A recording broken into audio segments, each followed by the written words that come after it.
అట్లాంటివి కూడా మనం నమ్మొద్దు. అవి కూడా సైబర్ నేరాల కిందకి వస్తుంది. ఈ మధ్యన డిజిటల్ అరెస్ట్ అని వస్తుంది. డిజిటల్ అరెస్ట్ అంటే ఇప్పుడు వీడియో కాల్ చేసి పోలీస్ యూనిఫామ్లో సపోజ్ నేను వీడియో కాల్ చేసి వాళ్ళ మల్లయ్య ఉన్నాడు, మల్లయ్య కొడుకు డిగ్రీ చదువుకుంటాను అనుకుందాం. నువ్వు మల్లయ్య ఫోన్ చేసి నీ కొడుకు డిగ్రీ చదువుకుంటాను పలానా తొర్రూరు గవర్నమెంట్ కాలేజీలో ఆయన కేసు అయింది, నీకు ఖచ్చితంగా నేను జైలు పంపిస్తాం, జైలు పంపించకుండా ఉండాలంటే ఒక 50,000 ఇవ్వాలి, లేదా మేము ఒక ఫోన్ నెంబర్ సెండ్ చేస్తాం, లేదా మేము స్కానర్ ఉంటుంది, ఒక అకౌంట్ నెంబర్ స్కానర్ సెండ్ చేస్తారు, దానికి డబ్బులు కొట్టాలని బెదిరిస్తూ ఉంటారు. అట్లాంటివి నమ్మొద్దు. అట్లాంటి అరెస్టులు ఎక్కడ జరగవు. అట్లనే మనకు తెలిసిన స్నేహితులు ఫ్రెండ్స్ ఎవరో ఒకరు ఉంటారు, వీడియో కాల్ చేస్తారు, చేసి అర్జెంటుగా మా భార్యకు బాగలేదన్నా, మా అమ్మకు మా అయ్యకు లేదా మా దోస్తుకు బాగలేదు, హాస్పిటల్కి వచ్చిన ఎమర్జెన్సీ వార్డులో ఉన్నారు, డాక్టర్ ఆయబాయ్ అంటాడు, లాస్ట్ స్టేజ్లో ఉంది, ఒక 10,000 కొట్టినా 10,000 కొట్టినా అది అని చెప్పి ఫోన్ చేస్తారు. మంచిగారా అసలు నువ్వు మావాడిగారా అంటాం కామన్గా.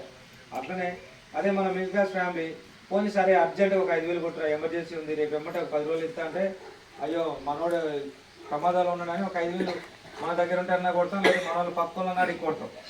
సో అట్లా ఒక్కోసారి వీడియో కాల్స్ ముఖం ఒకళ్ళది బాడీ ఒకళ్ళది పెట్టి వీడియో కాల్ చేస్తూ ఉంటారు. అవన్నీ నమ్మొద్దు. మనం డైరెక్ట్ ఫోన్ చేసి మాట్లాడాలి. ఇట్లా మీకు వీడియో కాల్ వచ్చింది అది వాస్తవేనా అని మాట్లాడాలి. నేరాలు చాలా రకాలుగా జరుగుతున్నాయి. ఇంతకుముందు పాతకాలంలో ఏంటంటే కొట్టుకోవడం, మనిషి కొట్టుకోవడం, తిట్టుకోవడం, పక్కింటి నడుచుకోవడం, పూల మీద కుక్కల మీద పెట్టి పంచాయతీ చేయడం, ఇట్లాంటివి జరిగేది. గెట్టు దగ్గర సమస్య, సపోజ్ తాగి తప్పి గొడవలు పెట్టుకున్న సమస్యలు, పంచాయతీలు ఇట్లుండే.